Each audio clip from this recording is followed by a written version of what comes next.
أعوذ بالله من الشيطان الرجيم بسم الله الرحمن الرحيم صلى الله تعالى على حبيبه محمد وآله وسلم صلى الله تعالى على حبيبه محمد وآله وسلم صلى الله تعالى على حبيبه محمد وآله وسلم آج کے اس بابرکت سیرت النبی صلی اللہ علیہ وآلہ وسلم کے لائیو سیشن میں آپ سب بھائیوں کو اور بہنوں کو دل کی گہرائیوں سے خوش آمدید۔ اللہ تعالیٰ کا بے حد شکر ہے کہ اس نے ہمیں ایک مرتبہ پھر اپنی رحمت سے نوازتے ہوئے اپنی یاد اپنے محبوب صلی اللہ علیہ وسلم کے ذکر اور قرآن کریم کے نور سے فیضیاب ہونے کے لیے جمع فرمایا۔ تمام تعریفیں اللہ رب العالمین کے لیے ہیں جو تمام جہانوں کا پروردگار، رحمان اور رحیم ہے، جس نے انسانیت کی رہنمائی کے لیے اپنے انبیاء علیہ السلام کو مبعوث فرمایا اور آخر میں اپنے محبوب صلی اللہ علیہ وآلہ وسلم پر قرآن مجید نازل فرما کر ہدایت کا دروازہ قیامت تک کے لیے کھول دیا۔ درود و سلام ہو ہمارے آقا و مولا حضرت محمد مصطفیٰ صلی اللہ علیہ وسلم پر، جن کی ذات اقدس سراپا رحمت، محبت، علم اور ہدایت ہے۔ قرآن مجید کو سمجھنے کے لیے حضور اکرم صلی اللہ علیہ وسلم کی ذات مبارکہ کو سمجھنا ضروری ہے، کیونکہ آپ صلی اللہ علیہ وسلم کی پوری زندگی قرآن کا عملی تفسیر ہے۔ آپ صلی اللہ علیہ وسلم کے اخلاق، کردار، معاملات اور طرز زندگی میں قرآن کریم اپنی مکمل عملی شکل میں جلوہ گر نظر آتا ہے۔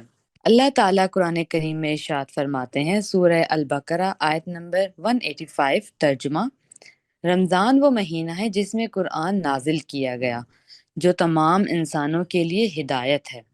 آج کے سیشن کا موضوع ہے آپ صلی اللہ علیہ وآلہ وسلم کا زندہ معجزہ، نسخہ کیمیا قرآن۔ جب ہم معجزے کا لفظ سنتے ہیں تو ہمارے ذہن میں انبیاء کرام علیہ السلام کے وہ معجزات آتے ہیں جو کسی خاص وقت اور خاص قوم کے لیے ظاہر ہوئے، لیکن قرآن مجید وہ معجزہ ہے جو قیامت تک زندہ ہے۔ یہ صرف ایک کتاب نہیں بلکہ اللہ تعالیٰ کا زندہ کلام، نور، ہدایت، شفا، حکمت اور مکمل ضابطۂ حیات ہے۔ یہ انسان کو اس کی حقیقت، مقصد زندگی اور اپنے رب سے تعلق کا شعور عطا کرتا ہے، اس کی سوچ کو وسعت دیتا ہے اور اسے معرفت الہی کی راہوں سے آشنا کرتا ہے۔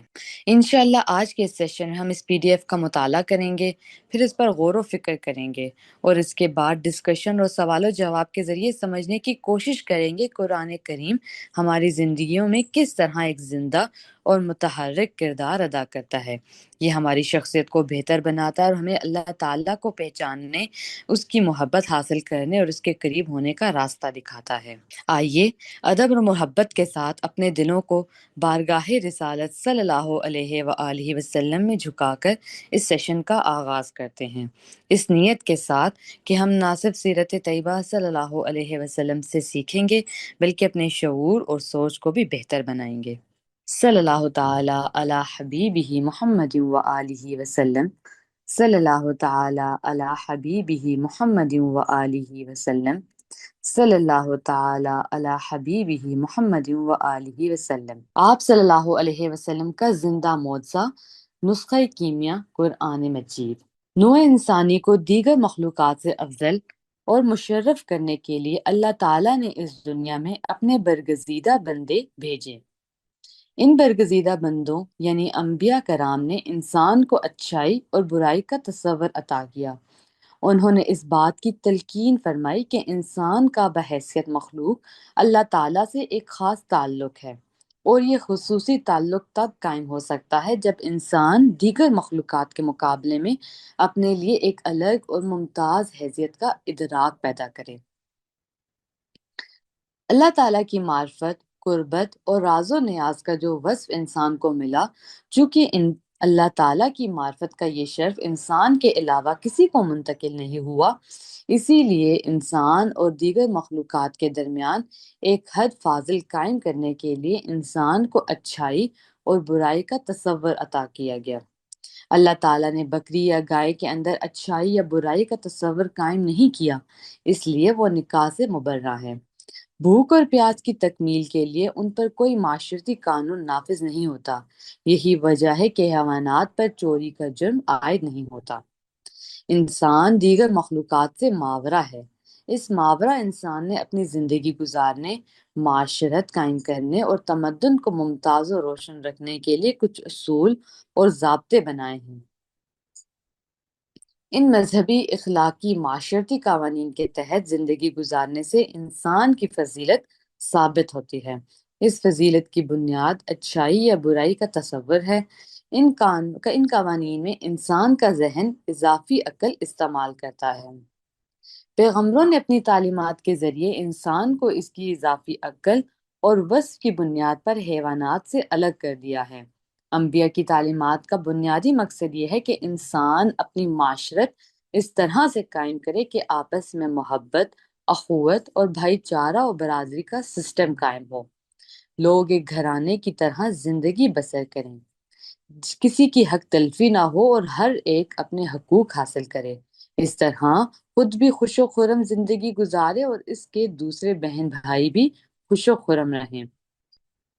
جو اپنے لیے پسند کرے وہی اپنے بہن بھائی کے لیے بھی پسند کرے۔ انبیاء نے نوع انسان کو اچھائی اور برائی کے تصور کے ساتھ ساتھ اس بات کی ترغیب بھی دی ہے کہ برائی ایک ایسا عمل ہے جو انسانی برادری کا غصہ، تعصب، نفرت اور حقارت کے جذبات پیدا کرتا ہے، جو اللہ تعالیٰ کے لیے ناپسندیدہ ہیں۔ اس کے برعکس اچھائی ایک ایسا عمل ہے جس سے نوع انسانی میں برادری کا سسٹم قائم ہوتا ہے، انسان خوش ہوتے ہیں اور اللہ تعالیٰ بھی اس عمل سے خوش ہوتا ہے۔ برائی کا مطلب تخریب ہے۔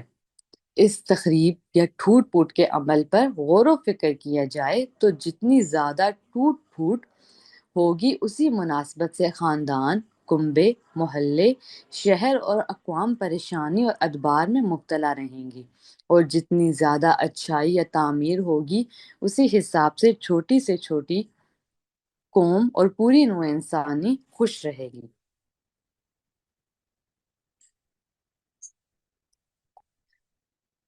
انبیاء نے انسان کو اچھائی اور برائی کا جو تصور دیا، اس کا منشا یہ ہے کہ نوع انسانی تخریب کو رد کر کے اس سے اپنا رشتہ توڑ لے اور تعمیر سے اپنا رشتہ جوڑ لے۔ یہ ایک ایسا نظام ہے جو لاکھوں سال سے چل رہا ہے۔ انبیاء کرام تشریف لاتے رہے اور اللہ کا پیغام پہنچاتے، لیکن ان کے پردہ فرماتے ہی نوع انسانی انبیاء کی تعلیمات سے دور ہو کر گمراہی میں مبتلا ہوتی رہی۔ انبیاء کرام کی تعلیمات میں اپنے ذاتی مفاد اور منفعت کے مطابق تحریف کر دی گئی۔ اس کا نتیجہ یہ نکلا کہ مخصوص گروہوں نے اپنی ذاتی منفعت کے لیے انبیاء کی تعلیمات کے تعمیری پہلو میں تخریب شامل کر دی۔ جیسے جیسے تخریب بڑھتی رہی اسی مناسبت سے نوع انسانی میں تفرقے فروغ پاتے چلے گئے اور نوع انسانی گروہوں میں بٹ گئی، حتیٰ کہ ایک وقت ایسا آیا کہ اقوام پر ایسے گروہوں کی حکمرانی قائم ہو گئی جنہوں نے نفرت، حقارت اور ظلم کے سوا کچھ نہیں دیا۔ انسان انسانیت کے مقام سے گر کر درندگی پر اتر آیا۔ اس نے اپنی بیٹیوں کو زندہ دفن کرنا شروع کر دیا اور بے حیائی کے اس مقام تک آ گیا جہاں حیا کا تصور بھی نہ رہا۔ زمین نے اپنے اوپر اس فساد کے لیے اللہ تعالیٰ سے التجا کی اور اللہ تعالیٰ کے حضور عاجزی سے، انکساری سے دعا کی درخواست کی۔ یا اللہ، جس آدمی کو تو نے میرے اندر سے پیدا کر کے میرے اوپر آباد کیا ہے، اس نے تخریب اور بے شرمی کے وہ کام کرنے شروع کر دیے ہیں جن سے مجھے شرم اور ندامت ہوتی ہے۔ اے اللہ، ہدایت فرما۔ اللہ تعالیٰ نے زمین کی یہ فریاد سن کر اپنے محبوب محمد رسول اللہ صلی اللہ علیہ وسلم کو اس دنیا میں بھیج دیا۔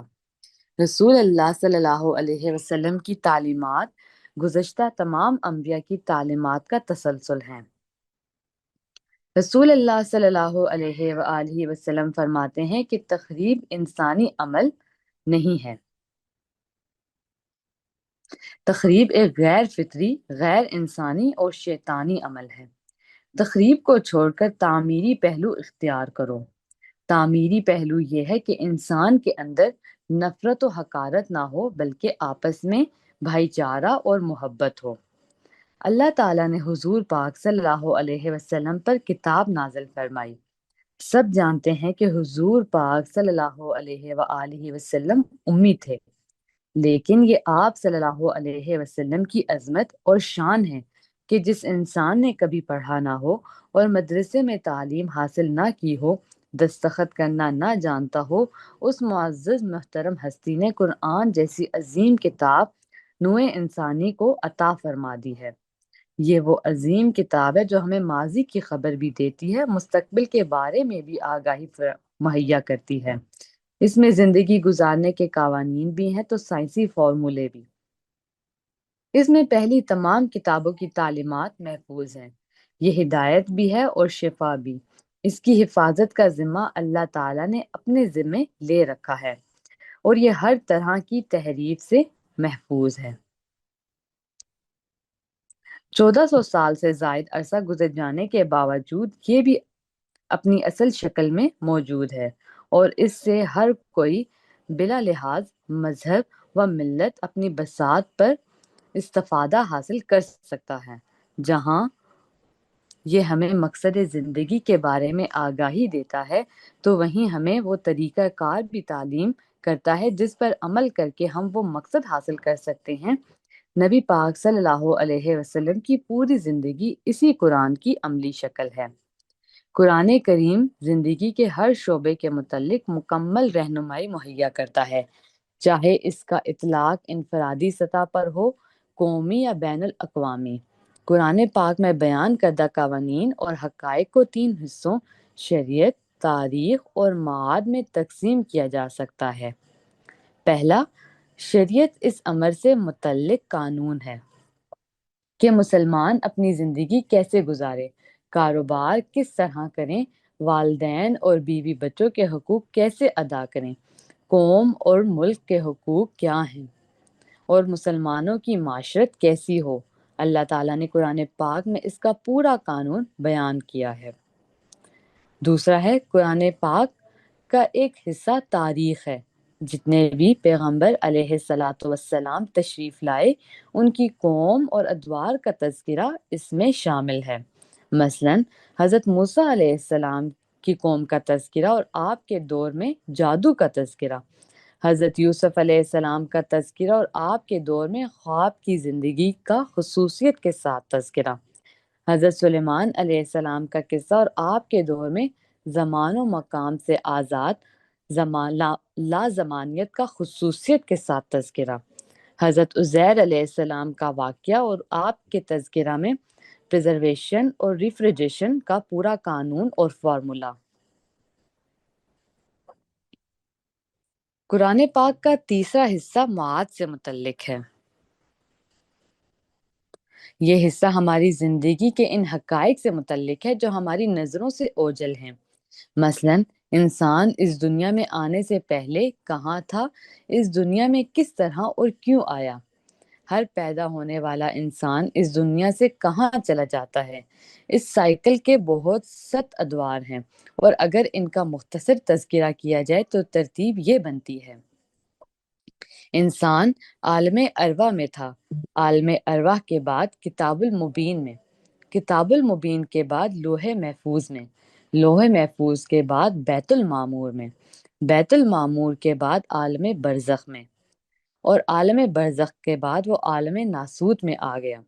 عالم ناسوت کے بعد یہ عالم اعراف میں، اور عالم اعراف سے نفخہ فی الصور میں، نفخہ فی الصور سے عالم حشر و نشر میں، عالم حشر و نشر سے یوم المیزان میں یعنی یوم الحساب میں، یوم الحساب سے جنت یا دوزخ میں، اور پھر ابد و ابد اعلیٰ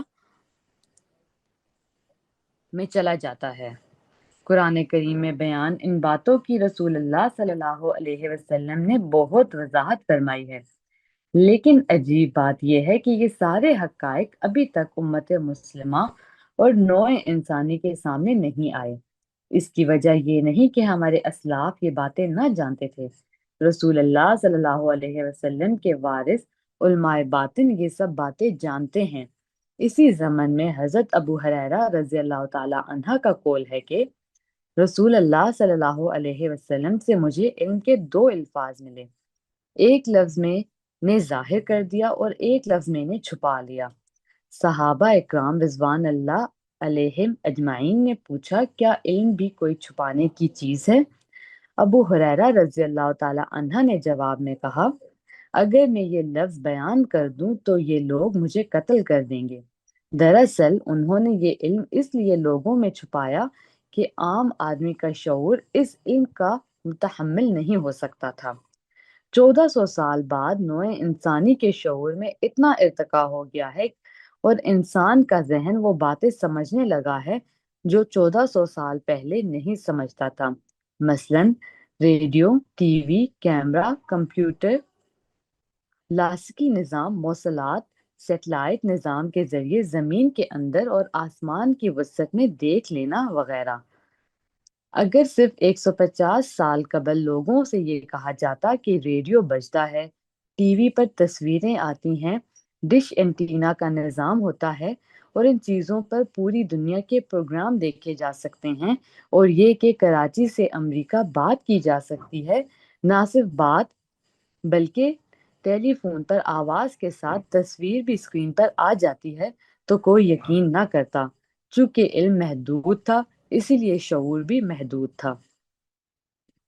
انسانی شعور محدود ہونے کی بنا پر ہی حضرت ابو ہریرہ رضی اللہ تعالی عنہ نے فرمایا کہ میں نے ایک لفظ جو انسانی شعور کے مطابق تھا وہ ظاہر کر دیا، اور جو ابھی انسانی شعور کی سکت سے باہر تھا وہ میں نے چھپا لیا۔ آج 1400 سال بعد انسانی شعور میں اتنی سکت پیدا ہو گئی ہے کہ اگر کسی بات کو دلیل اور حکمت کے ساتھ بیان کیا جائے تو وہ بات انسان کی سمجھ میں آ جاتی ہے۔ کلندر بابا اولیاء رحمت اللہ علیہ نے اپنی کتاب لوح و قلم میں فرمایا ہے میں نے کتاب سیدنا حضور علیہ الصلوۃ والسلام کے حکم سے لکھ رہا ہوں۔ اس کا مطلب یہ ہے کہ نوع انسانی کی شعوری سکت اتنی ہو گئی ہے کہ اگر حضرت ابو ہریرہ رضی اللہ تعالی عنہ کا فرمان کہ علم کا ایک لفظ میں نے چھپا لیا ہے کو تھوڑا تھوڑا کر کے بتدریج ظاہر کیا جائے تو انسانی عقل اسے سمجھ کر اس سے استفادہ کر سکتی ہے۔ آیات قرآنی رہنمائی کرتی ہے کہ ہماری زندگی ایک دائرہ ہے جس میں انسان کہیں سے آ رہا ہے اور کہیں جا رہا ہے، لیکن انسان کو یہ معلوم نہیں کہ وہ کہاں سے آ رہا ہے اور کہاں جا رہا ہے۔ رسول اللہ صلی اللہ علیہ وسلم کے وراثت یافتہ علماء باطن کہتے ہیں کہ پوری کائنات اللہ کا نور ہے، یہاں کوئی چیز ایسی نہیں جو اللہ تعالیٰ سے تعلق کے بغیر قائم ہے۔ یہی معاد کی تعریف ہے۔ معاد میں عالم ارواح بھی ہے، فرشتوں کی اقسام، جنات اور انسان بھی ہیں۔ معاد ہمیں بتاتا ہے کہ اس دنیا کی طرح کروڑوں دنیایں آباد ہیں اور لاشمار کہکشانی نظام موجود ہیں۔ 7 آسمان، عرش و بیت المعمور کی تفصیلات کا علم ہمیں معاد سے حاصل ہوتا ہے۔ حضور علیہ الصلوۃ والسلام کی سیرت طیبہ پر غور و فکر کیا جائے تو ظاہر ہوتا ہے کہ آپ صلی اللہ علیہ وسلم کی زندگی کا ہر عمل قرآن کے مطابق تھا۔ آپ صلی اللہ علیہ وسلم نے جو کچھ بھی کیا وہ اللہ تعالیٰ کے لیے کیا، جو کچھ بھی سوچا وہ اللہ تعالیٰ کی معرفت و نسبت سے سوچا، اور جو پیغام پہنچایا وہ اللہ تعالیٰ کے فرمان کے مطابق پہنچایا۔ رسول اللہ صلی اللہ علیہ وسلم نے فرمایا مومن کی پہچان یہ ہے کہ جو اپنے لیے پسند کرتا ہے وہی اپنے بھائی کے لیے بھی چاہتا ہے۔ حضرت صلی اللہ علیہ وسلم نے فرمایا کسی کالے کو گورے پر اور کسی گورے کو کالے پر کوئی فضیلت نہیں ہے، اصل چیز وہ اعمال ہیں جو اللہ تعالیٰ کو پسند ہیں۔ اگر اس ساری کائنات اور زمین کے اوپر آباد تمام انواع و مخلوقات پر غور و فکر کیا جائے تو یہ انکشاف ہوتا ہے کہ کائنات اللہ کا کنبہ ہے اور اللہ تعالیٰ اس کنبہ کا سربراہ ہے۔ ہر سربراہ کی یہ خواہش ہوتی ہے کہ اس کی اولاد پیار و محبت اور خلوص سے مل جل کر رہے، ایک دوسرے کے کام آئے اور ایک دوسرے کی حق تلفی نہ کرے۔ مطالعہ قرآن سے یہ بات واضح ہو جاتی ہے کہ دنیا میں جو کچھ بھی ہے وہ اللہ تعالیٰ کا پیدا کردہ ہے۔ انسان اور انسان کی زندگی کی ضروریات کے لیے تمام وسائل اللہ تعالیٰ کے پیدا کیے ہوئے ہیں۔ سورج، چاند، زمین، پانی سب اللہ تعالیٰ کا بنایا ہوا ہے۔ اللہ تعالیٰ اتنے رحیم و کریم ہے کہ اس نے مخلوقات کے لیے تمام وسائل مفت فراہم کر رکھے ہیں تاکہ ان کی حیات قائم رہے۔ ایسے رحیم اور کریم اللہ سے دوری سوائے بدنصیبی اور بدبختی کے کچھ نہیں ہے۔ قرآن کریم ایک مکمل ضابطہ حیات ہے اور نبی پاک صلی اللہ علیہ وسلم اس کی عملی تفسیر ہے۔ اگر امت مسلمہ اس نقطۂ کیمیا کے مطابق اپنی زندگی قائم کر لے کہ ہمیں جو کچھ بھی کرنا ہے وہ صرف اللہ تعالیٰ کے لیے کرنا ہے، تو ہم نہ صرف رسول اللہ صلی اللہ علیہ وسلم کی طرز فکر سے واقف ہو جائیں گے بلکہ ہمیں رسول اللہ صلی اللہ علیہ وسلم کی نسبت منتقل ہو جائے گی۔ حوالہ جات: کتاب اللہ کے محبوب صلی اللہ علیہ وآلہ وسلم از حضرت خواجہ شمس الدین عظیمی رحمۃ اللہ علیہ، صلی اللہ تعالی علی حبیبہ محمد وآلہ وسلم، صلی اللہ تعالی علی حبیبہ محمد وآلہ وسلم، صلی اللہ تعالی علی حبیبہ محمد وآلہ وسلم۔ یہ تھا ہمارا آج کا ٹاپک۔ اب میں آپ بہن بھائیوں سے درخواست کرنا چاہوں گی، آپ میں سے کوئی بھی بہن یا بھائی آج کے ٹاپک کے حوالے سے کوئی ایک بات جو آپ کو بہت اچھے سے سمجھ آئی ہو، کوئی ایک پوائنٹ جو آپ کو بہت اچھے سے کلک کیا ہو، جو آپ ہمارے ساتھ شیئر کرنا چاہیں، جو بھی تفکر آپ ہمارے ساتھ شیئر کرنا چاہیں، ہم آپ کو سن رہے ہیں۔ آج کے موضوع میں ہم نے قرآن پاک کے متعلق بہت تفصیل سے پڑھا۔ اس میں 3 طرح کے علم کی بات ہوئی۔ اگر آپ اس پر کوئی بات کرنا چاہیں، کچھ شیئر کرنا چاہیں، جی عائدہ باجی۔ السلام علیکم۔ اچھا، وعلیکم اس میں السلام۔ جو سب سے امپورٹنٹ بات ہے، ہمیں پتہ بھی ہے، لیکن ایک دفعہ پھر اس کی ریپیٹیشن اور یاد دہانی ہو رہی ہے کہ تمام مخلوقات میں انسان وہ مخلوق ہے جس کو اللہ تعالیٰ نے تمام نوعوں کا، تمام مخلوقات کا علم حاصل کرنے کی صلاحیت اس کے اندر چپ فٹ کر دی ہے، ٹھیک ہے، اور معرفت الہی بھی صرف انسان کا ہی، اور وہ جتنی جتنی یہ معرفت حاصل کرتا جائے گا وہ اتنے اللہ تعالیٰ سے قریب ہوتا جائے گا، ٹھیک ہے، اور اپنی اصل سے قریب ہوتا جائے گا۔ تو انسان کو یہ فضیلت اللہ تعالیٰ نے حاصل دی ہے، یہ فضیلت کہ وہ جان کے اپنا عرفان حاصل کر کے اور اپنی تمام نوعوں کا عرفان حاصل کر کے اور الٹیمیٹلی کائنات کا عرفان حاصل کر کے اللہ تعالیٰ کا عرفان حاصل کر سکتا ہے۔ اس کے اندر یہ صلاحیت اور یہ ایبلٹی موجود ہے۔ یہ باقی نوعوں میں سے کسی کے اندر یہ ایبلٹی موجود نہیں۔ جتنا انسان اللہ کا عرفان حاصل کر سکتا ہے اور اشرف ہو سکتا ہے اور اشرف سے اشرف المخلوقات ہو سکتا ہے، اس لیول پہ کوئی اور مخلوق نہیں ہو سکتی ہے۔ تو میرے خیال ہے اس پوائنٹ سے باقی بہن بھائیوں کے مائنڈ میں بھی کچھ نہ کچھ خیال جاری ہوا ہوگا۔ تھینک یو علیبا۔ شکریہ عائدہ باجی۔ بالکل، یہ ہمارے آج کے ٹاپک میں بالکل سٹارٹنگ پوائنٹ یہی تھا کہ انسان دوسری مخلوقات سے افضل ہے اور اسی بنا پر وہ ہر چیز کا علم حاصل کر سکتا ہے اگر چاہے۔ بابا جی کی بات یہاں پر شامل کرنا چاہوں گی کہ بابا جی حضور حضرت خواجہ شمس الدین عظیمی رحمۃ اللہ علیہ فرماتے ہیں کہ قرآن انسان کو تعمیر اور تخریب کے درمیان فرق سکھاتا ہے۔ یہ ہمیں محبت، اخوت، خدمت خلق، اللہ تعالیٰ کی معرفت اور کائنات میں غور و فکر کی دعوت دیتا ہے۔ جب انسان قرآن کو صرف تلاوت کی حد تک محدود رکھنے کے بجائے اسے سمجھنے، محسوس کرنے، اپنی زندگی میں نافذ کرنے کی کوشش کرتا ہے تو اس کے اندر مثبت طرز فکر، وسعت، قرب، قلب اور قربت الہی پیدا ہونا شروع ہو جاتا ہے۔ جی، اسی کے ساتھ ہم سننا چاہیں گے عائشہ باجی کو۔ جی عائشہ باجی۔ السلام علیکم۔ وعلیکم السلام۔ جیسے بہت پیارا سیشن سیرت کا، جیسے آپ نے ریڈنگ کی، آپ نے فرمایا نا کہ جیسے اللہ تعالیٰ سے مطلب انسان کی جو اصل ہے، جب اپنی اصل سے دور ہوتا ہے، جیسے دیکھتے ہیں کہ انسان اپنے مفاد کے لیے کر رہا ہے، سیلفش ہو رہا ہے، تو وہ اپنی اصل سے دور ہو جائے گا اور اس سے ڈیفینیٹلی جو ہے بہت سارے مسائل فساد برپا ہوں گے۔ تو یہ میں آپ سے 1 2 3 لائنز شیئر کروں گی بابا جان کی کتاب سے ہی، جیل نمبر سوم سے۔ زمین پر اتنا فساد پھیل گیا تھا کہ زمین بےتاب ہو گئی۔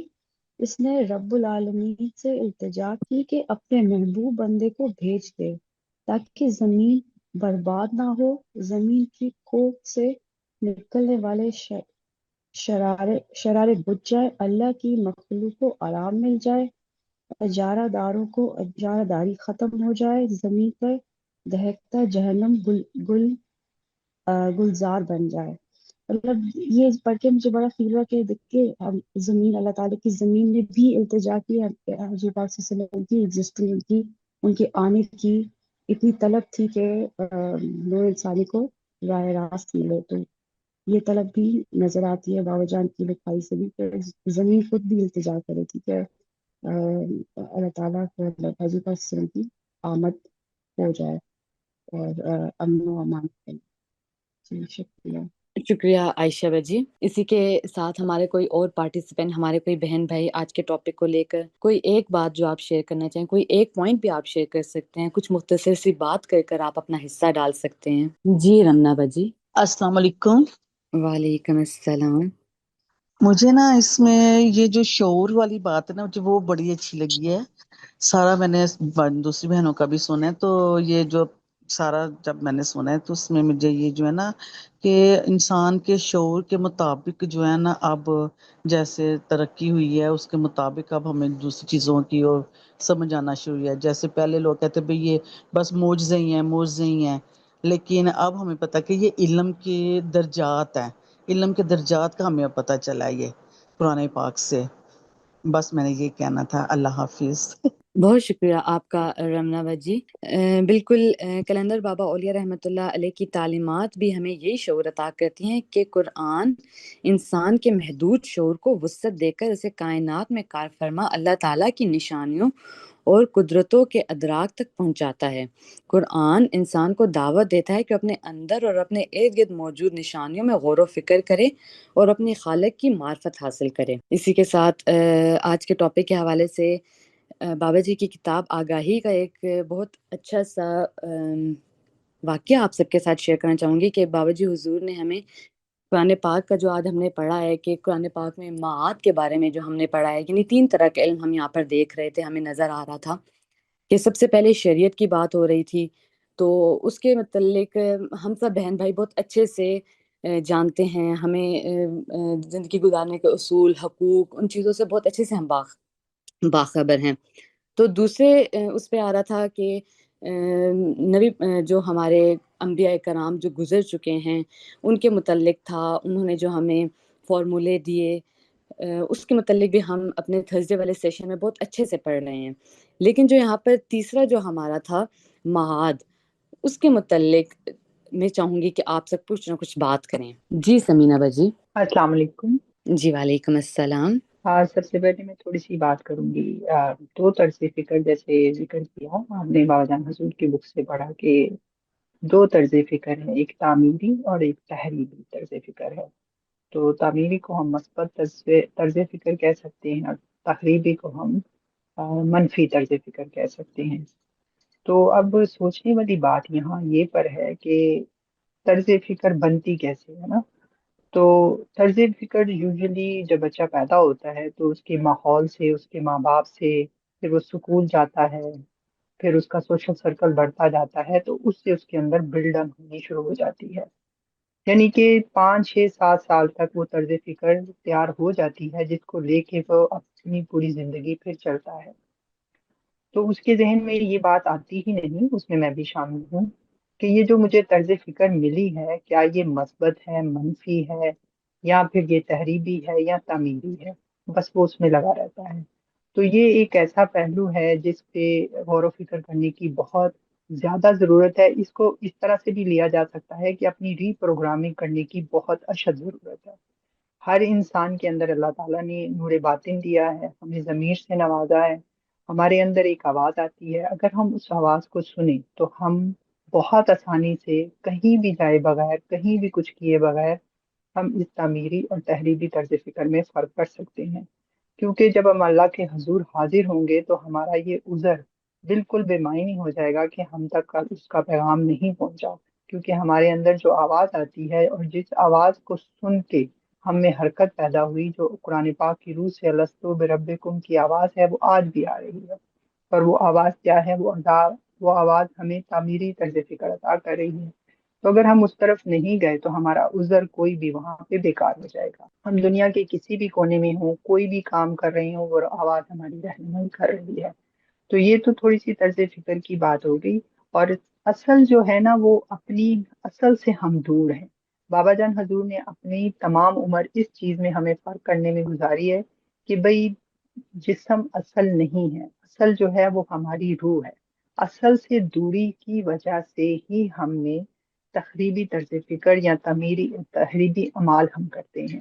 ہم جسم کو سب سمجھتے ہیں اور جسم کی کاشتانیوں میں لگے رہتے ہیں اور اپنی اصل سے دور ہو گئے ہیں۔ اور اصل کیا ہے؟ اصل اللہ کا امر ہے، جس کو اللہ تعالیٰ نے سورہ یاسین میں بھی فرمایا کہ روح جو ہے وہ میرا امر ہے، یعنی کہ خدا کے امر سے ہم دور ہو گئے ہیں، اللہ کے امر سے دور ہو گئے ہیں، اپنی اصل سے دور ہو گئے ہیں۔ باقی رہی اس کا حل کیا ہے نا، اس کا حل سب سے پہلے تو یہی ہے کہ اپنے نور باطن یعنی اپنے اندر کی آواز کو سنیں، باہر کے شور سے دور ہو کر دن میں کسی بھی وقت نکال کر ضرور بیٹھیں اور اپنے اندر کی آواز کو سننے کی کوشش کریں۔ اگر اندر کی آواز کو نہیں سنیں گے تو دوسری قوتیں جو ہیں وہ ہم پہ غالب آ جائیں گی۔ اب اس کے لیے سب سے اہم اور بہترین جو طریقہ ہے اور جو نبی پاک صلی اللہ علیہ وسلم رحمۃ اللہ عالمین نے ہمیں عطا فرمایا ہے، وہ قرآن پاک ہے۔ قرآن پاک نبی پاک صلی اللہ علیہ وسلم کا ایسا معجزہ ہے کہ اس کے بعد کسی بھی معجزے کی دنیا میں ضرورت ہی نہیں ہے۔ اس لیے اللہ تعالیٰ نے مہر لگا دی کہ آپ خاتم النبیین ہیں اور قرآن پاک اللہ تعالیٰ کی آخری کتاب ہے، یہی ہدایت کا ذریعہ ہے۔ اگر میں بکریاں چڑھا رہی ہوں، میں گھر میں کام کر رہی ہوں، میں جاب پہ ہوں، تو یہ کتاب ہی میری رہنمائی کرے گی۔ اگر میں عبادات میں ہوں تو یہ کتاب ہی میری رہنمائی کرے گی۔ اور تیسرا حصہ جو بابا جان حضور نے معاد کا بتایا، اس کا تعلق غیب سے، اور غیب جو ہے وہ شک اور یقین کی کیفیت میں جو ہم زندگی گزارتے ہیں، وہ اس وجہ سے گزارتے ہیں کہ ہمارا مشاہدہ نہیں ہے۔ اور مشاہدے کے لیے یہ نہیں ہے کہ مجھے کوئی سٹرگل کرنی ہے۔ اگر میں دنیا میں چیزوں کو دیکھ کے غور و فکر شروع کر دوں کہ دن کہاں سے آتا ہے، رات کہاں سے آتی ہے، دن رات میں کیسے بدل جاتا ہے، موسم کیسے بدلتے ہیں، کسی کو اللہ تعالیٰ نے کیا بنایا، کیسے کسی کی زندگی میری زندگی سے مختلف کیوں ہے، اور میں عورت کیوں ہوں، دوسرا مرد کیوں ہے، میرے ہاں 3 بچے کیوں ہیں، میری بہن کے 4 بچے کیوں ہیں۔ اگر میں ان چھوٹی چھوٹی چیزوں پہ ہی اپنا مشاہدہ کروں اور یہ دیکھوں کہ دوسروں کی زندگی اور میری زندگی میں فرق کیا ہے اور کیوں ان کی تقدیر میری تقدیر سے ڈفرینٹ ہے، اور ہم ایک ہی ماں باپ کے گھر میں پیدا ہوتے ہیں، لیکن جب ہم پریکٹیکل لائف میں آتے ہیں تو ہم سب کی زندگی ڈفرینٹ کیوں ہو جاتی ہے؟ ایک ہی ماں باپ کے گھر میں پیدا ہو کے ہمارے مزاج ڈفرینٹ کیوں ہوتے ہیں؟ اگر ان چھوٹی چھوٹی باتوں پہ ہم غور کرنا شروع کر دیں تو الحمدللہ جو بابا جان حضور حضرت خواجہ شمس الدین عظیمی رحمۃ اللہ علیہ اور بابا صاحب حضور قلندر بابا اولیاء رحمۃ اللہ علیہ نے اپنی اتنی خوبصورت کتابیں لکھی، درس دیے، ہماری تربیت کرنے کی اپنی پوری زندگی انت تک کوشش کرتے رہے، تو اس کے جوابات پھر ہم پہ ظاہر ہونا شروع ہو جائیں گے کہ سمینہ سمینہ کیوں ہے، علیبا علیبا کیوں ہے، میں عورت، ہم دونوں عورتیں کیوں ہیں، ہم مرد کیوں نہیں ہیں، ہمارے ہاں جو ہماری شادیاں ہوئی یہیں پہ کیوں ہوئی، کہیں اور نہیں ہو سکتی تھی۔ اب ایک بچہ ہے وہ بادشاہ کے گھر میں پیدا ہو رہا ہے اور میں پاکستان میں ایک بہت چھوٹے سے شہر میں ایک چھوٹے سے گھر میں کیوں پیدا ہوئی، اس کے بعد میں امریکہ کیوں آ گئی۔ مطلب یہ ڈفرینٹ کوشچن ہیں جو ہم نے اپنے آپ سے کبھی نہیں پوچھے۔ یہی معاد ہے، یہی ہے جو کہ قرآن پاک کی طرف ہم جب رجوع کریں گے تو مجھے میرے سوالات کے جواب ملنا شروع ہو جائیں گے۔ اور اسی کو کہتے ہیں کہ شعور جو ہے وہ بلڈ اپ ہو چکا ہے، لیکن صد افسوس کہ ہم نے اس شعور کو، جس میں میں بھی شامل ہوں، ہم نے اس کو کھلا چھوڑ رکھا ہے کس میں؟ اس جسم کی ضرورتیں پوری کرنے میں۔ یہ بھی بابا جان حضور بہت فرمایا کہ اب اس کو پنکھے کی ضرورت ہے، اب اس کو ایئر کنڈیشنر کی ضرورت ہے، اب اس کو گاڑی کی ضرورت ہے، اب اس کو کار کی ضرورت ہے۔ یعنی یہ کبھی سیٹسفائیڈ نہیں ہوتا، نہ آپ اس کو سیٹسفائیڈ کر سکتے ہیں، بس اس جسم میں لگے رہیں اور اپنی تباہی کا سامان پیدا کرتے رہتے ہیں۔ تو شعور بلڈ ہو چکا ہے، جیسے اب بابا جان حضور نے فرمایا کہ شعور اتنا بلڈ ہو چکا ہے کہ وہ معاد کو انڈرسٹینڈ کر سکے۔ اس لیے اللہ تعالیٰ نے یہ راستہ کھولا تاکہ بابا جان حضور اور حضور قلندر بابا اولیاء رحمۃ اللہ علیہ کے تھرو ہم پر یہ پیغام پہنچ سکے، اور ہم تک پہنچ رہا ہے، اور یقیناً دوسرے سلسلوں میں بھی ایسا ہی ہوگا کہ اللہ کا پیغام جو ہے وہ شعور اس حد تک بلڈ ہو چکا ہے کہ قرآن پاک کے تھرو پہنچ رہا ہے۔ بس کوشش کس چیز کی کرنی ہے کہ ہمیں غور و فکر شروع کرنا ہے، تفکر شروع کرنا ہے، اپنی ری پروگرامنگ کرنی ہے، زندگی کے ہر چھوٹے سے چھوٹے پہلو کو لے کے بڑے سے بڑے پہلو میں ہمیں اپنی ری پروگرامنگ کی ضرورت ہے۔ اور ہم اللہ سے دعا کرتے ہیں کہ اللہ تعالیٰ اس پلیٹ فارم کے تو خیر ہمیں اس ری پروگرامنگ کرنے میں ہمیں رحمت للعالمین سرکار دو عالم صلی اللہ علیہ وآلہ وسلم کی مدد، اہل بیت اطہار علیہ السلام کی مدد ہمارے شامل حال رہے، اور ہم قرآن پاک کی طرف ویسے ہی رجوع کریں جیسے کہ حضرت خواجہ شمس الدین عظیمی رحمۃ اللہ علیہ اور حضور قلندر بابا اولیاء رحمۃ اللہ علیہ ہم سے توقع کرتے ہیں، یا ہمارے لیے دعا کرتے ہیں، یا ہمیں عطا کرتے ہیں۔ آمین ثم آمین۔ بہت شکریہ علی صاحبہ۔ بہت شکریہ آپ کا سمینہ باجی، بہت اچھے سے اور بہت ڈیٹیل میں آپ نے ہمارے ساتھ مات کے متعلق شیئر کیا۔ بالکل باوجی حضور حضرت خواجہ شمس الدین عظیمی اپنی کتاب میں بھی فرماتے ہیں، اپنی کتاب صدائے جس میں بھی فرماتے ہیں کہ کسی بھی قسم کا علم ادراک اسی وقت ممکن ہے جب جسم کو متحرک کرنے والی، جسم کو زندگی عطا کرنے والی، جسمانی شعور کو فیڈ کرنے والی روح موجود ہے۔ قرآن نے اس حقیقت کو معاد کے نام سے بیان کیا ہے۔ اور آپ کی بات سے ہمارے جو پی ڈی ایف میں بھی موجود تھا کہ یہ سب جو ہے جب ہم لوگ یہ سب جانیں گے، یہ اسی وقت اسی طرح ممکن ہوگا جب ہم خود کو حضور علیہ الصلاۃ والسلام کے ساتھ جوڑیں گے اور اپنی زندگی کا ہر پہلو، ہر لمحہ، ہر طریقہ کار جو ہے وہ ان کی سنت کے مطابق ہوگا اور انہی کی نسبت سے ہوگا اور قرآن کے مطابق ہوگا، تبھی ہم کامیاب ہوں گے۔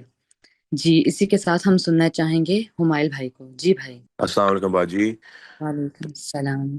تھینک یو سو مچ، آپ نے یہ مات کا ٹاپک کو ٹچ کیا، بیکاز آج کی سیشن میں نا یہی بات مجھے نا پوائنٹ آؤٹ ہوئی نا کہ یہ جو پیراگراف میں ہے نا کہ آیات قرآنی رہنمائی کرتی ہیں کہ ہماری زندگی ایک دائرہ ہے جس میں انسان کہیں سے آ رہا ہے اور کہیں جا رہا ہے، لیکن انسان کو یہ معلوم نہیں کہ وہ کہاں سے آ رہا ہے اور کہاں جا رہا ہے۔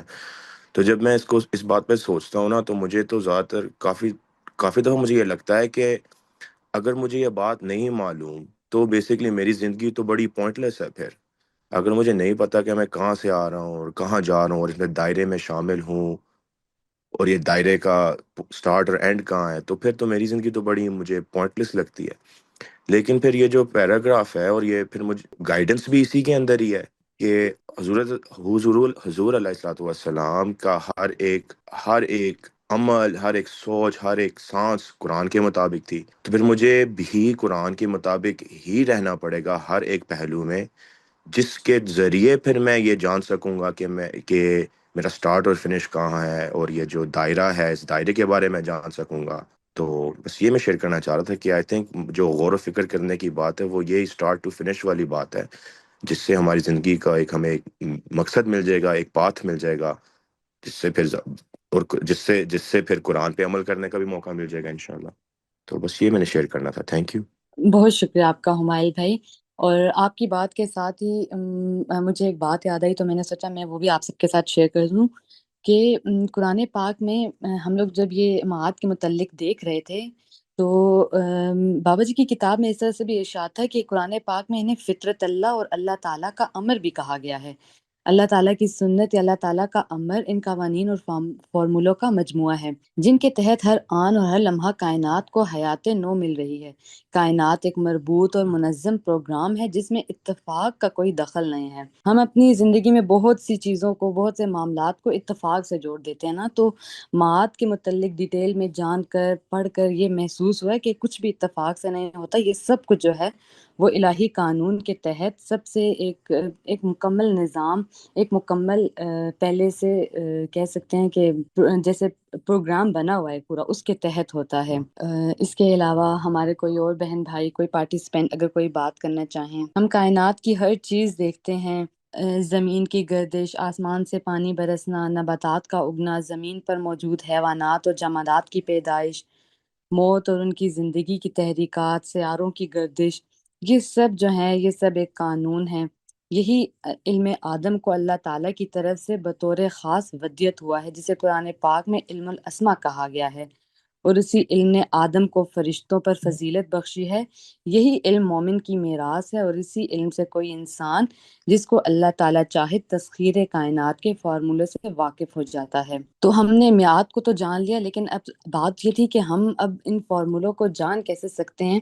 تو اس کے لیے یہاں پر یہ بات آئی کہ علم الاسما جب ہم اس کو جان لیں گے، اس کو پہچان لیں گے، علم الاسما ہمیں حاصل ہو جائے گا، تو ہم یہ کائنات کے جتنے بھی فارمولے ہیں ان سے بھی واقف ہو جائیں گے. اسی لیے جو ہے وہ اللہ پاک نے یہاں پر آج کے ہمارے PDF کا جو ایک ٹائٹل تھا کہ قرآن مجید ایک زندہ معجزہ ہے، اسی لیے ہے کہ جو انسان کو جسم سے روح، نفرت سے محبت، غفلت سے شعور اور مخلوق سے خالق کی معرفت تک لے جاتا ہے. اور اسی بیس پر جو ہے قرآن پاک ہمارے لیے ہمیشہ زندہ رہے گا، اور ہماری اسی طرح سے ہماری زندگی میں ہماری رہنمائی کرتا رہے گا. آپ سب کے ساتھ ڈسکشن میں بہت کچھ سیکھنے کو ملا، بہت کچھ سمجھنے کو اور جاننے کو ملا. آپ سب سے گزارش ہے کہ انشاءاللہ آئندہ آنے والے سیشنز میں بھی آپ سب اسی طرح سے ڈسکشن کریں، اپنا حاصل تفکر، اپنی بات، اپنا کوئی نہ کوئی پوائنٹ لازمی ہمارے ساتھ شیئر کریں. ایسے بہت اچھا سیشن بن جاتا ہے اور بہت اچھے سے ڈسکشن ہو جاتی ہے. اور اسی کے ساتھ ہم اپنے آج کے اس خوبصورت سیشن کا اختتام کرتے ہیں، اور اللہ پاک سے یہ دعا بھی کرتے ہیں کہ اللہ پاک قرآن مجید کو ہمارے دلوں کی بہار بنا دیں، ہمیں قرآن پاک کو سمجھنے، اس پر عمل کرنے اور اسے دوسروں تک پہنچانے کی بھی توفیق عطا فرمائیں. اور اللہ پاک ہمیں حضور اکرم صلی اللہ علیہ وسلم کی سچی محبت، ادب اور اطاعت بھی نصیب فرمائیں. اسی کے ساتھ آپ سب کا بہت شکریہ. انشاءاللہ نیکسٹ سیشن میں آپ سب کے ساتھ دوبارہ ملاقات ہوگی. تب تک کے لیے آپ سب کو اللہ حافظ اور بہت شکریہ آپ سب کا.